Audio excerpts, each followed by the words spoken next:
Réfugié dans un trou d'obus avec ses camarades, le Stormtrooper Raken attend la fin de l'orage, tout en guettant par moments les plaines désertiques entourant leur position. Il peut les entendre, il sait qu'elles sont là. Des créatures horribles, insectoïdes, évoluant à grande vitesse, capables de dévorer des contingents entiers. Des créatures que leurs ennemis de la Super Terre appellent des Terminides. Cela fait désormais 3 jours que l'Empereur a lancé l'invasion de ce petit système isolé. Les ordres sont clairs, les forces de la Super Terre doivent être exterminées. Ce qui n'était pas prévu en revanche, c'était la présence de nombreuses menaces. Déjà ces insectes répugnants, mais également des robots qui, bien que très en retard technologiquement, possèdent un arsenal et des capacités de combat redoutables. Et que dire de cette race d'aliens poulpes, capable de transformer des unités entières de fidèles Stormtroopers en créatures zombies décérébrées. Le soldat Raken soupire avant d'entendre un cri strident, de voir une fumée orange se dégager du sol. Ils sont repérés, et un essaim monstrueux va probablement jaillir du sol. Il sait que c'est la fin. Bonjour à l'ensemble de mes spectateurs et spectatrices. Aujourd'hui, vous l'aurez compris, nous faisons débarquer l'Empire de Star Wars dans le système solaire déchaîné de l'univers de Helldivers 2. Au cas où vous seriez passé à côté du jeu phénomène de l'année 2024, Helldivers 2 est un TPS riche en contenu épique et en lore. Vous incarnez un Helldiver, soldat d'élite de la Super Terre. Une pseudo-démocratie xénophobe, expansionniste et fanatiquement militariste.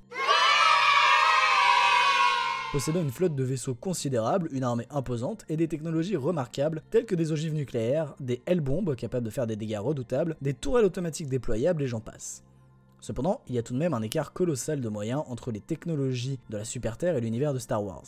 C'était sans compter sur la variété d'ennemis qu'affronte la Super Terre quotidiennement. Insectes géants dégueulasses, robots psychopathes fabriqués en masse, ou encore aliens calamars créant des armées de zombies. Toute la culture de la Super Terre repose sur son industrie militaire à grande échelle, ajoutez à cela la dangerosité de son système solaire, et vous avez un cocktail parfait pour faire blêmir de terreur tous les représentants de l'univers de Star Wars à l'époque de l'Empire de Palpatine. Et maintenant, la suite de votre programme. C'est bien le 30e insecte géant qu'abat le Stormtrooper Raken.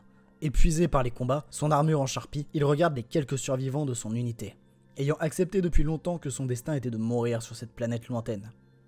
Cependant, c'est au moment où tout semble perdu que des bruits assourdissants se font entendre en atmosphère. Plusieurs croiseurs imposants viennent de larguer des dizaines de capsules qui pénètrent l'atmosphère à vive allure. Le soldat Raken est aussi soulagé que terrifié, car il sait que ces capsules contiennent la solution à son problème d'insectes, mais également une menace bien plus grande. Les soldats totalement lobotomisés et fanatiques qui, depuis des générations, massacrent les 10 insectes, les Helldivers. Aussitôt, les capsules plantées dans le sol, ce sont plusieurs soldats en armure noire et jaune portant fièrement une cape qui en jaillissent et font feu sur les insectes avec un arsenal impressionnant. Fusils à pompe incendiaire, lance-flammes, grenades thermites ou encore lance-roquettes à cibles multiples. Le soldat Raken est stupéfait également par la puissance de feu de leurs croiseurs qui font pleuvoir sur les Terminides un déluge de barrages incendiaires, d'obus de 380 mm et de chasseurs qui lâchent des bombes incendiaires sur les insectes infortunés. Tout ça dans le but de lever un drapeau. Oui, un stupide drapeau. Le Stormtrooper Raken n'en croit pas ses yeux. Ses soldats viennent de raser la moitié du terrain avec leur arsenal, sont couverts de morceaux d'insectes, plusieurs d'entre eux sont morts de manière atroce, tout ça pour lever un drapeau de leur patrie avec une sorte de droïde jouant de la musique. Cependant, bien vite, les Helldivers pointent leurs armes vers lui et sa troupe, ordonnant qu'ils retirent leur casque. Ce qu'ils font bien vite. Le Stormtrooper Raken, un humain tout à fait ordinaire des mondes de l'Empire, ainsi que sa troupe, également composée d'humains, sont surpris de voir des Helldivers baisser leurs armes et les inviter à monter avec eux à bord des vaisseaux pélicans venus les récupérer. Raken ne se fait pas prier et fait embarquer ses soldats aux côtés de Helldivers qui leur ont sauvé la vie. Une fois à bord d'un croiseur sobrement intitulé le Patriote du Patriotisme, le Stormtrooper Raken découvre la précarité des vaisseaux Helldiver. Un équipage réduit, aucun espace de vie, des capsules cryogéniques contenant des centaines de remplaçants potentiels. Ces vaisseaux, infiniment plus petits que les supercroiseurs que côtoie d'habitude Raken, semblent parfaitement lamentables face à la force de la flotte impériale. Pour autant, il a bien vu leur véritable puissance de feu sur le terrain. Une vision qui le hantera à jamais, car il sait que tout affrontement entre l'Empire et la Super Terre sera dévastateur. Réfugiée dans un bunker sur Mars, la Helldiver Abby vérifie que tous les civils ont été mis à l'abri. L'attaque a été brutale. Des croiseurs titanesques ont jailli de nulle part pour mener une frappe dévastatrice sur les infrastructures de défense de la planète. Des légions entières de soldats en armure blanche ont débarqué au sol pour conquérir les villes. Et surtout, elle se souvient d'une chose terrifiante. Portant une armure noire et une cape de la même couleur. Armée d'une sorte d'épée rouge capable de trancher n'importe quoi sur son passage. Cette monstruosité avait à elle seule tué plusieurs dizaines de ses frères et sœurs d'armes Helldiver.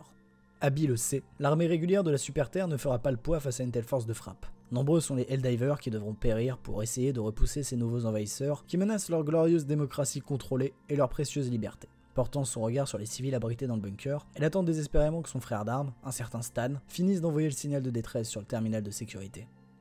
Puis, le silence est rompu par des bruits d'explosion, suivis par des cris de terreur et de douleur. On tambourine aux portes du bunker, on supplie l'ouverture, puis plus rien. Un silence, encore plus pesant que celui d'avant.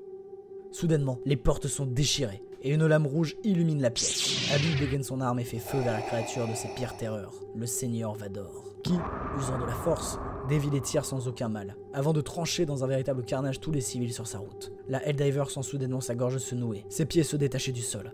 Elle est en lévitation, son souffle se coupe, quelque chose l'étrangle. Son frère d'armes tente sa chance pour attaquer l'homme en armure noire, avant de finir décapité d'un coup de sabre laser. La vision d'Abby s'obscurcit, son souffle ne lui vient plus, et finalement, son corps sans vie s'effondre sur le sol au milieu des cadavres civils laissés par Darth Vador, venu en personne pour terminer la conquête de ce petit système solaire insignifiant. L'empereur a été clair. Cette super terre doit être entièrement purgée et sa population réduite en esclavage.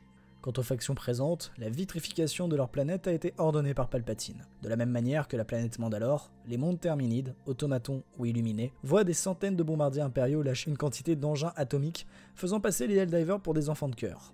Cependant, les premiers rapports tombent et ne satisfont pas le Seigneur Vador. Même si les Terminides ont été majoritairement éradiqués, une poche résiste dans une sorte de brouillard impénétrable. De même, les automatons ont rapidement développé des systèmes anti-aériens capables de détruire les bombardiers impériaux et même les super-destroyers de la marine impériale.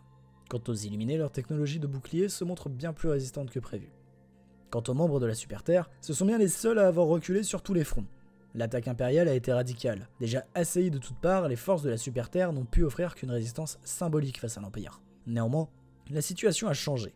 Les ennemis de la Super Terre s'avèrent bien plus redoutables que prévu. Plus question d'exterminer les Helldivers, l'Empire en a désormais besoin.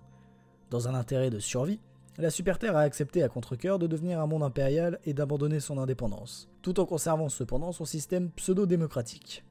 Les Helldivers apprennent désormais à vénérer l'empereur Palpatine et son bras droit, le Seigneur Darth Vador. Bien vite, les résultats de cette intégration se font sentir. Les Helldivers sont équipés de nouvelles technologies dévastatrices, et surtout ne sont plus déployés par équipe de 4. Ils embarquent à présent en contingent entier dans les croiseurs impériaux pour être débarqués comme une véritable force invincible aux côtés des Stormtroopers d'élite de l'Empire.